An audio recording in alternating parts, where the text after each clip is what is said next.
Hello friends, வந்து நீங்கள் என்ன பார்க்க போகிறோம் அப்படின்னா, அனாயன்ஸில் படிக்கிற first year first semester students உங்களுக்கான problem solving and Python programming exam வந்து உங்களுக்கு நாளைக்கு இருக்குது.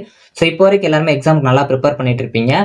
ஸோ நாளைக்கு எக்ஸாமில் கண்டிப்பாக மறக்காமல் இதெல்லாம் பண்ணி அதிக மார்க்ஸ் எடுங்க. ஸோ அதெல்லாம் என்ன அப்படிங்கிறது நான் இந்த வீடியோவில் சொல்கிறேன். வீடியோ ஃபுல்லாக பாருங்கள். மறக்காமல் இந்த வீடியோ உங்கள் ஃப்ரெண்ட்ஸ்க்கு ஷேர் பண்ணுங்கள். ஸோ வாங்க வீடியோக்குள்ள போகலாம்.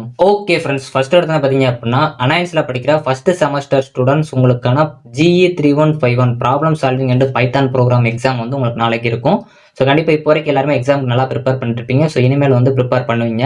ஸோ இருந்தாலும் உங்களுக்குள்ள ஒரு நெகட்டிவ் தாட் இருக்கும். ஸோ அதாவது கொஸ்டின் எப்படி வந்துருமோ, கஷ்டமாக வந்துருமா, இல்லை நம்ம படித்த கொஸ்டின் எதுவுமே வராமல் போயிருமா, இல்லை நம்ம படித்தது மறந்துருமோ அப்படின்னு சொல்லிட்டு ஃபஸ்ட்டு உங்களுக்குள்ள ஒரு நெகட்டிவ் தாட் இருக்கும்.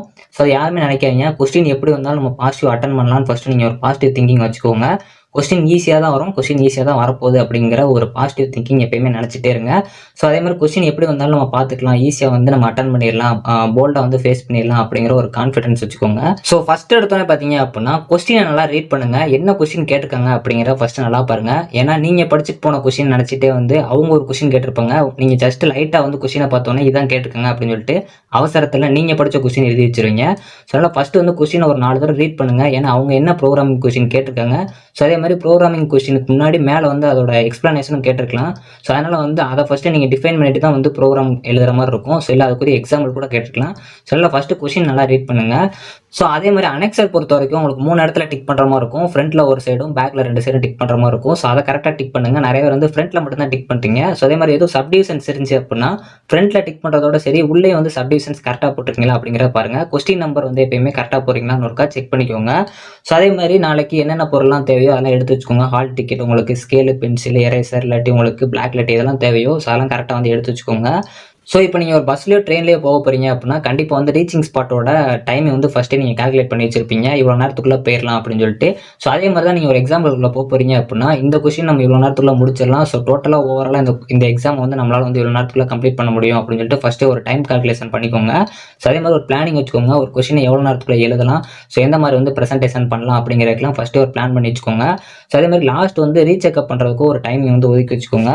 ஸோ அதே மாதிரி ஸ்ட்ரைக் பண்ணி எழுதாதீங்க. முடிஞ்சாலும் வந்து பேப்பரை நீட்னஸாக கொடுக்க பாருங்கள். எந்த இடத்துல அடிச்சு எழுதாதீங்க. சப்போஸ் முடியாத பட்சத்தில் நீங்கள் அடிச்சு எழுதிட்டீங்க அப்படின்னாலும் அதை வந்து லைட்டாக மட்டும் அடிச்சுட்டு அதுக்கப்புறம் வந்து கொஞ்சம் நீட்னஸாகவே எழுத பாருங்கள். ஸோ ரொம்ப அடிச்சு எழுதாதீங்க. பேப்பர் நீட்னஸாக கரெக்டாக வந்து மெயின்டைன் பண்ணுங்கள். ஸோ அதே மாதிரி சப்டிவிஷன்ஸ் பொறுத்த வரைக்கும் கொஞ்சம் தெளிவாக போடுங்க. ஃபஸ்ட்டு சப்டிவிஷனா, செகண்ட் சப்டிவிஷனா, அதே மாதிரி ஃப்ரண்ட்டில் வந்து நீங்கள் எந்த சப்டிவிஷன் எழுதிருக்கீங்களோ அதை வந்து டிக் பண்ண பாருங்கள். ஸோ கொஸ்டின் நம்பரை கரெக்டாக வந்து போட்டுகிட்டே இருங்க. ஸோ அதே மாதிரி நல்லா படிச்சிருக்க கொஸ்டினை ஃபஸ்ட்டு எழுத பாருங்கள். ஸோ அதே மாதிரி உங்களுக்குள்ளே ஒரு நெகட்டிவ் தாட் வைக்காதீங்க, நம்ம நல்லா படிக்க மாட்டோம் ஸோ அதனால் நல்லா எழுத மாட்டோம் அப்படின்னு நினைக்காதீங்க. ஏன்னா வந்து எக்ஸாம் பொறுத்த வரைக்கும் உங்களுக்கு யார் பேப்பர் திருத்துவாங்க அப்படிங்கிறது தெரியாது.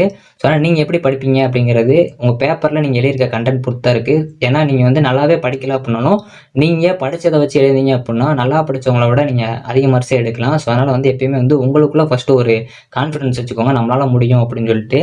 ஸோ அதே மாதிரி எக்ஸ்ட்ரா கொஸ்டின்ஸ் யாருமே அட்டன் பண்ணாதீங்க. ஸோ அதே மாதிரி ஒரு அல்கோரிதம் இருக்குது அப்படின்னா அந்த அல்கோரிதம் கரண்ட்டில் எங்கே யூஸ் பண்ணுறாங்க அப்படிங்கிற பார்த்து வச்சுக்கோங்க. ஏன்னா வந்து அந்த கொஸ்டின் கேட்குறாங்க அப்படின்னா ஃபஸ்ட்டு அதை ஒரு இன்ட்ரோ மாதிரி கொடுத்துட்டு அதுக்கப்புறம் எழுத பாருங்கள். ஸோ அது மாதிரி எப்பயுமே வந்து ஒரு ப்ரோக்ராமிங் கொஸ்டின் கேட்காங்க அப்படின்னா அவங்க டிஃபைன் பண்ண சொல்ல அப்படின்னாலும் அதுக்கு ரிலேட்டடாக இருக்கிற ஃபஸ்ட்டு ஒரு 2 லைன் வந்து டிஃபைன் பண்ணிவிட்டு எழுத பாருங்கள். கொஞ்சம் நீட்னஸாக இருக்கும். எப்பயுமே எந்த கொஸ்டினாலும் சரி ஃபஸ்ட்டு அதுக்கு ஒரு டெஃபினேஷன் கொடுத்துட்டு கொஸ்டின் நெக்ஸ்ட் இருந்து ஆரம்பிக்க பாருங்கள். ஸோ அதே மாதிரி ப்ரோக்ராம்ஸாக கேட்பாங்க, ஸோ ரொம்ப கஷ்டமாக இருக்கும் அப்படின்னு சொல்லிட்டு ஃபஸ்ட்டு யாருமே திங்க் பண்ணாதீங்க. ப்ரோக்ராம்ஸ்னாலும் உங்களுக்கு அதோட சின்டெக்ஸு, பேராமீட்டர்ஸு, ஸோ அது மட்டும் இல்லாமல் பேக்கேஜ் அதெல்லாம் என்ன யூஸ் பண்ணுறாங்க அப்படிங்கிற பார்த்தீங்கனாலே உங்களுக்கு ஈஸியாக வந்து ப்ரோக்ராமிங் அண்டர்ஸ்டாண்ட் ஆயிரும். ஸோ ஓவராலாக ப்ரோக்ராமை மனப்பாடம் பண்ணணும் அப்படிங்கிறது உங்களுக்கு அந்த ப்ரோக்ராமில் சின்டெக்ஸ் எதை யூஸ் பண்ணுறாங்க அப்படிங்கிறத ஃபஸ்ட்டு பாருங்கள். ஸோ பேராமீட்டரில் XY பாஸ் பண்ணுறாங்கன்னா அதை வந்து நல்லா பார்த்து வச்சுக்கோங்க. ஸோ இது மாதிரி பேக்கேஜ் என்ன யூஸ் பண்ணுறாங்க அப்படிங்கிறத பாருங்கள். ஸோ இது மாதிரி பிரிண்ட் ஸ்டேட்மெண்ட்டில் உங்களுக்கு என்ன போடுறாங்க அப்படிங்கிற பாருங்கள். பைத்தான் பொறுத்த வரைக்கும் உங்களுக்கு C++ஐ கம்பேர் பண்ணுறப்போ ரொம்ப ஈஸியாக தான் இருக்கும். ஸோ அதே மாதிரி அல்கோரிதம் வந்து அந்த பேக்கேஜ் ப்ரோக்ராமுக்கு வந்து உங்களுக்கு உண்டு அப்படின்னா கண்டிப்பாக வந்து அல்கோரிதமும் படிச்சு வச்சுக்கோங்க. ஸோ அதே மாதிரி எல்லா கொஸ்டின் அட்டன் பண்ண பாருங்கள். கண்டிப்பாக வந்து எந்த ஒரு கொஸ்டின் ஒமிட் பண்ணாங்க. உங்களுக்கு தெரியாத கொஸ்டினே வந்தாலும் முடிஞ்ச அளவு நீங்கள் உங்களால் முடிஞ்ச அளவு கரெக்ட் கண்டென்ட்டாக கொடுக்க பாருங்கள். ஸோ ப்ரோக்ராம் கொஸ்டின் பொறுத்த வரைக்கும் அவுட்புட் கொடுக்க பாருங்கள். ஸோ அதே மாதிரி ஒரு 2 மார்க்காக இருந்தாலும் சரி, இல்லை உங்களுக்கு ஒரு பிக் கொஸ்டினாக இருந்தாலும் சரி, அதுக்கு சின்னதாக ஒரு ப்ரோக்ராம் வந்து எக்ஸாம்பிளாக முடிஞ்சளவு கொடுக்க பாருங்கள். சப்போஸ் அதுக்கு வராது அப்படின்னா விட்டுருங்க. ஸோ அதே மாதிரி ப்ரோக்ராம்ஸ் பொறுத்த வரைக்கும் தெரிஞ்சு அப்படின்னா மட்டும் கண்டிப்பாக நல்லா வந்து ப்ரோக்ராமுக்கு அவுட்புட் கொடுக்க பாருங்கள். தெரியல அப்படின்னா முடிஞ்சளவு வந்து ஒரு சின்ன ப்ரோக்ராம் மட்டும் கொடுக்க பாருங்கள். ஸோ நீங்கள் வந்து சிஸ்டமில் வந்து ப்ரோக்ராம் போடல. ஸோ அதனால் வந்து மேனுவலாக தான் எழுதுறீங்க. ஸோ அதனால் சின்ன மிஸ்டேக் விட்டாலும் உங்களுக்கு வந்து அது பார்த்தோன்னே தெரியாது. ஸோ அதனால் ஓவராலாக வந்து அந்த கண்டிஷன்ஸ், அந்த பேக்கேஜ் அதை மட்டும் கொஞ்சம் தெளிவாக வந்து ப்ரோக்ராம்ஸில் யூஸ் பண்ண பாருங்கள். ஸோ அதே மாதிரி பிளாக் கலர்லாம் வந்து நல்லா போடுங்க. ஹெட்டிங்ஸ்லாம் வந்து பிளாக் கலரில் யூஸ் பண்ண பாருங்கள். கீவேர்டாக இருந்துச்சு அப்படின்னா அந்த இடத்துல கூட பிளாக் கலர் யூஸ் பண்ண பாருங்கள். சின்டெக்ஸ் அது மட்டும் இல்லாமல் அவுட்புட் அதுக்கெல்லாம் வந்து கொஞ்சம் பிளாக் கலர் யூஸ் பண்ணீங்க அப்படின்னா நல்லாயிருக்கும். All the best friends. கண்டிப்பாக எக்ஸாம் எல்லாரும் நல்லா பண்ணுங்கள். கொஸ்டின் ஈஸியாக வரும்னு ஃபஸ்ட்டு ஒரு கான்ஃபிடன்ஸ் வச்சுக்கோங்க. சின்டெக்ஸ் பேக்கேஜ் எல்லாம் கொஞ்சம் நல்லா பார்த்து வச்சுக்கோங்க. கண்டிப்பாக வந்து நாளைக்கு எக்ஸாம் கம்ப்ளீட் பண்ணதுக்கப்புறம் நம்மளோட சேனலில் கம்யூனிட்டி டேப்பில் வந்து ஓட் பண்ணுங்கள் எல்லாருமே. ஓகே ஃப்ரெண்ட்ஸ், இந்த வீடியோ பிடிச்ச அப்படின்னா லைக் பண்ணுங்கள், ஷேர் பண்ணுங்கள், கண்டிப்பாக சப்ஸ்கிரைப் பண்ணுங்கள். Thank you friends. நெக்ஸ்ட் வீடியோவில் சந்திப்போம்.